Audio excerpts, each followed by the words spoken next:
Today, a single Supreme Court decision didn't rewrite the Constitution, but it cracked open the door for President Trump's plan to challenge birthright citizenship in select states.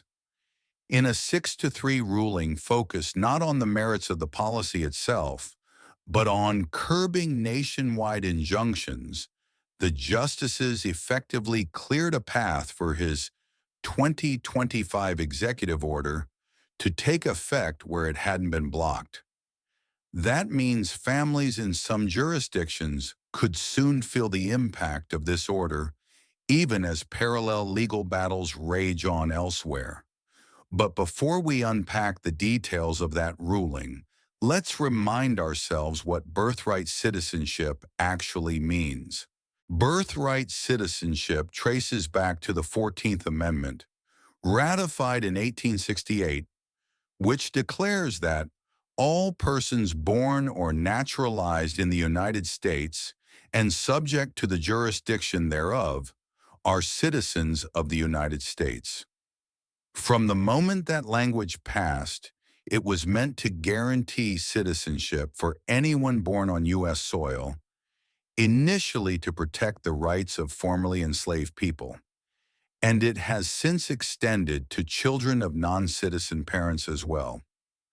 The landmark 1898 decision in United States versus Wong Kim Ark confirmed that even if your parents were living here without green cards or visas, your birth here makes you a citizen, plain and simple. Across the globe, only about 30 nations grant this automatic right, making America's policy one of the most inclusive until now. But that codified certainty is being challenged on an unprecedented scale.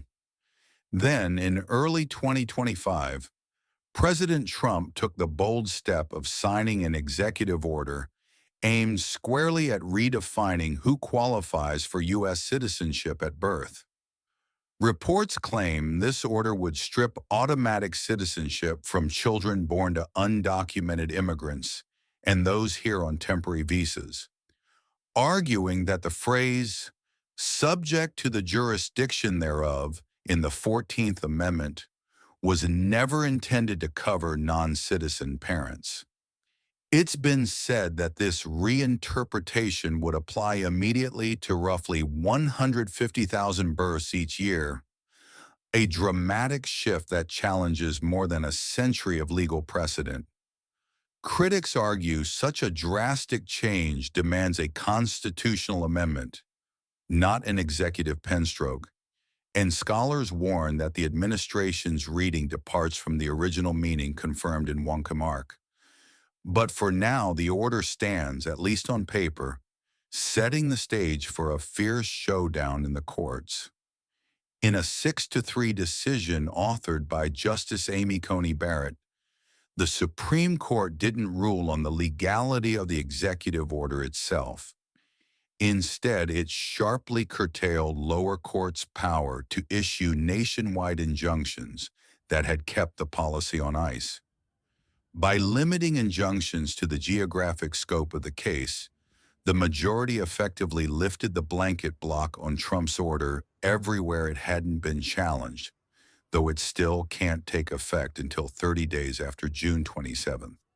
Dissenting Justice Sotomayor warned that narrowing injunctions undercuts uniformity and invites chaos, arguing that only universal relief could properly halt an order with such sweeping implications. With the procedural hurdle cleared in some circuits, the real fight now shifts back to those courts and to the families who may soon wake up under two different sets of rules. So what does that actually mean on the ground? 30 days after June 27, Trump's order could snap into effect, but only in states where no court has blocked it, creating a patchwork of citizenship rules across the country.